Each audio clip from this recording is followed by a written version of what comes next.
Assalamualaikum warahmatullahi wabarakatuh. Salam sejahtera bagi kita semua. Jumpa lagi dengan Bapak Revi Triano, pengajar bahasa Indonesia. Dalam kesempatan kali ini Bapak ingin membahas tentang masih seperti yang di video kemarin, yaitu adalah teks laporan percobaan. Kalau kemarin kita hanya membahas seputar pengertian dan struktur.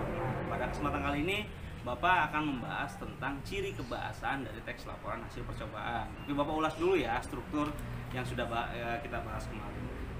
Ruh dalam sebuah teks atau ruh dalam bahasa Indonesia khususnya berbasis teks adalah tentang struktur dan ciri kebahasaan. Dapat dikatakan suatu teks ketika memiliki struktur dan ciri kebahasaan. Dan yang membedakan antara teks yang satu dengan yang lain adalah struktur dan ciri kebahasaan tentunya. Nah, pada kesempatan kali ini Bapak ingin membahas tentang ciri kebahasaan. Namun Bapak ulas dulu struktur itu ada berapa sih dalam laporan hasil percobaan. Struktur dalam laporan hasil percobaan itu ada dua. Yang pertama adalah umum dan uraian. Umum ini berisi klarifikasi atau pernyataan. Kemudian uraian itu menggambarkan sesuatu. Yang kemarin sudah mengklasifikasikan di dalam uraian ada kegiatannya, ada prosedurnya, ada alat dan bahannya, ya kan, sampai dengan ada simpulannya. Pada kesempatan ini Bapak ingin membahas tentang ciri kebahasaan. Nah, yang menjadi ciri kebahasaan namanya ciri ya. Berarti kalau kita bicara ciri, ini adalah menjadi hal yang khusus dalam sebuah teks gitu ya. Menjadi ciri dalam sebuah teks. Contoh yang pertama adalah memperkenalkan aspek umum. Aspek umum itu apa sih? Misalnya tentang tumbuhan, reptilia, ya kan, kendaraan roda 2, kendaraan roda 4 itu adalah aspek umum. Nah, kemudian di dalamnya juga terdapat kata tugas atau menyatakan hubungan logis. Biasanya di sini menggunakan konjungsi yang memiliki makna konjungsi temporal. Setelah itu, ketika, maka gitu ya. Nah, kemudian ada penggunaan kalimat aktif. Kalimat aktif itu bisa ditandai dengan fungsi penggunaannya menggunakan menggunakan ya me.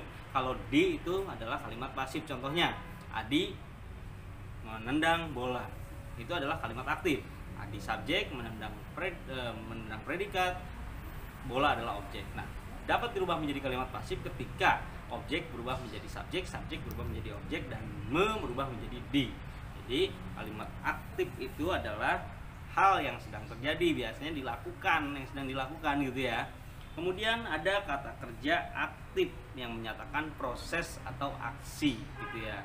Misalnya memasukkan, jadi langsung menyatakan proses yang sedang dilakukan saat itu. Kemudian ada kalau dalam sebuah laporan percobaan tidak ada urutan waktu ya. Setelah itu selanjutnya tidak ada, lebih kepada urutan kegiatan yang biasanya ada di dalam langkah-langkah atau dalam prosedur gitu ya. Kemudian menggunakan kata benda.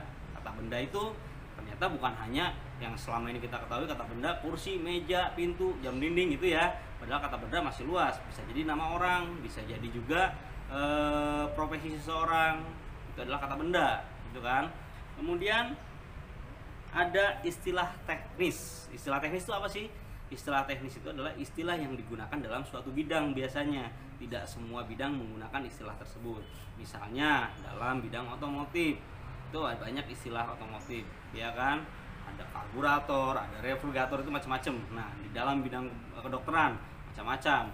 Ada injeksi, ada lain-lain gitu ya. Nah, kemudian yang terakhir adalah penggunaan antonim dan sinonim. Antonim itu adalah lawan kata. Sinonim adalah persamaan kata. Kalau kita lihat gemuk, kurus, ya kan, hitam, putih, itu adalah antonim. Kalau sinonim persamaan kata. Tampan, ganteng, cantik, rupawan, misal seperti itu ya. Nah, itu adalah sinonim. Sinonim persamaan kata, antonim adalah lawan kata. Itu ya. Kalian bisa sambil mengidentifikasi ciri kebahasaan dari laporan hasil percobaan ini di buku kementerian. Ya, bisa dilihat nanti di dalam teks laporan percobaan itu ada beberapa teks, kalian bisa identifikasi struktur dan ciri kebahasaannya.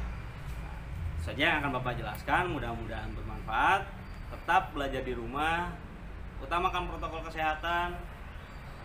Itu saja yang akan Bapak sampaikan. Kurang lebihnya Bapak mohon maaf. Terima kasih. Assalamualaikum warahmatullahi wabarakatuh. Salam